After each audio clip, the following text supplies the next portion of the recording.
Assalamualaikum warahmatullahi wabarakatuh. Alhamdulillahi rabbil alamin. Wassalatu wassalamu ala asyrafil anbiya'i wal mursalin Nabiyina Muhammadin wa ala alihi wa sahbihi wa man tabi'ahum bi ihsanin ila yaumiddin. Wa ba'd. Ikhwani wa akhwati rahimani Allah wa iyyakum ajma'in. Alhamdulillah, mari kita kembali memperbaharui rasa syukur kita kepada Allah Subhanahu wa taala.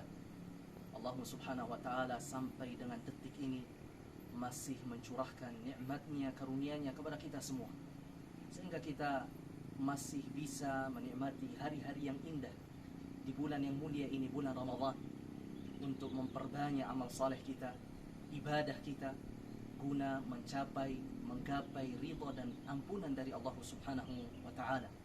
Ikhwani wa akhwati rahimani Allah wa iyyakum ajma'in. Saat ini Ramadan hampir berakhir. Alhamdulillah, kita telah melewati 2/3 dari bulan Ramadan. Sekarang kita berada di 10 terakhir bulan Ramadan. Maka ikhwani wa akhwati rahimani Allah wa iyyakum ajma'in, mari kita sama-sama memaksimalkan, memanfaatkan, berusaha mengisi sisa-sisa waktu kita di bulan yang mulia ini dengan berbagai macam amal saleh, ibadah kepada Allah Subhanahu wa taala. Dan inilah yang dilakukan oleh Rasulullah sallallahu alaihi wasallam dahulu. Aisyah radhiyallahu taala anha pernah berkata, "Kana Nabi sallallahu alaihi wasallam yajtahidu fil 'ashr al-awakhir ma la yajtahidu fi ghairi." Rasulullah sallallahu alaihi wasallam dahulu, beliau ketika mendapati 10 hari terakhir bulan Ramadan, beliau bersungguh-sungguh di dalam beribadah kepada Allah Subhanahu wa taala. Dan kesungguhan beliau di hari-hari tersebut melebihi kesungguhan beliau di hari-hari yang lainnya. Beliau bersungguh-sungguh di dalam salat malam, tilawatul Quran, sedekah, zikir, bahkan lebih dari itu. Beliau mengajak keluarganya, istri-istrinya untuk turut menghidupkan malam-malam atau hari-hari tersebut dengan beribadah kepada Allah Subhanahu wa taala.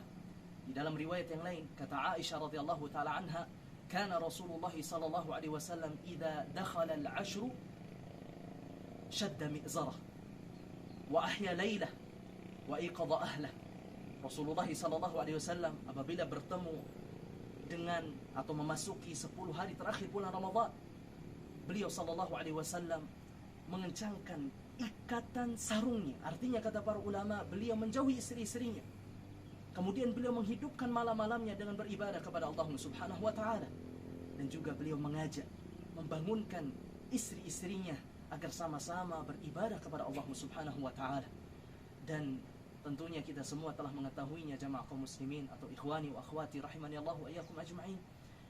Di hari-hari ini, di 10 hari terakhir bulan Ramadan, Allah Subhanahu wa taala memerintahkan kepada kita semua untuk mencari suatu malam yang penuh dengan kemuliaan. Malam yang dikatakan oleh Allah Subhanahu wa taala di dalam Al-Qur'an, khairun min alfi syahr, lebih baik daripada 1000 bulan. Dan dikatakan oleh Rasulullah sallallahu alaihi wasallam di dalam hadisnya, man hurima khairaha faqad hurim. Barang siapa yang terhalangi, yang bermalas-malasan, yang tidak mau beribadah di malam tersebut, maka sungguh dialah orang yang merugi. Dan di dalam hadis yang lain kata Rasulullah sallallahu alaihi wasallam, barang siapa yang salat pada malam tersebut karena keimanan, keikhlasan, dan mengharapkan ridha dan pahala dari Allah Subhanahu wa taala, maka sungguh dosa-dosanya akan diampuni oleh Allah Subhanahu wa taala.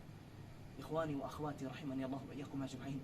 Semoga kita semua termasuk di antara hamba-hamba Allah Subhanahu wa taala yang dapat memaksimalkan, yang dapat memanfaatkan waktu-waktu yang dimuliakan, yang diberikan oleh Allah Subhanahu wa taala kemuliaan di dalamnya, agar kita dapat mendapatkan kemuliaan tersebut sebagai jalan untuk menggapai ridha dan ampunan dari Allah Subhanahu wa taala.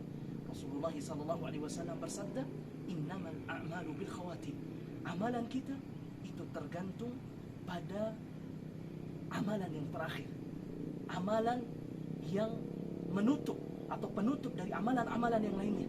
Andai kata jamaah sekalian, ikhwani wa akhwati rahimani Allah wa iyyakum ajma'in, di awal bulan Ramadan, pertengahan bulan Ramadan, kita masih bermalas-malasan, acuh tak acuh di dalam beribadah kepada Allah Subhanahu wa taala, maka semoga dengan semangat kita di dalam beribadah di hari-hari ini, Allah Subhanahu wa taala menutupi kesalahan-kesalahan yang lalu, kekurangan-kekurangan di hari-hari yang lalu. Semoga bermanfaat. Wassallallahu ala nabiyina Muhammad. Thumma assalamu alaikum warahmatullahi wabarakatuh.